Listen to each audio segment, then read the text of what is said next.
God bless you. Happy Friday to you. Guys, this morning I'm boiling some boiled eggs and I want to share it with you guys. Very simple and very easy.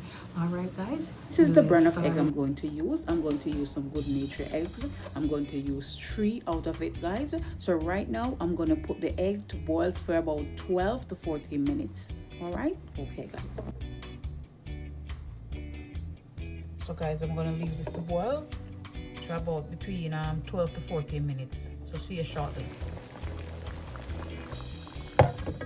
But this is the eggs, so now I'm going to strip the eggs. So guys, I'm just straining off the water and I'm going to put some I put the egg in some cold water, so now I'm going to strip it.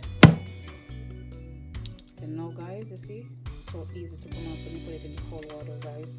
Okay. So guys, once you put it in the cold water, you shouldn't have no problem. Okay. So this is it, guys. If you want to throw some black pepper, you just sprinkle a little black pepper over it.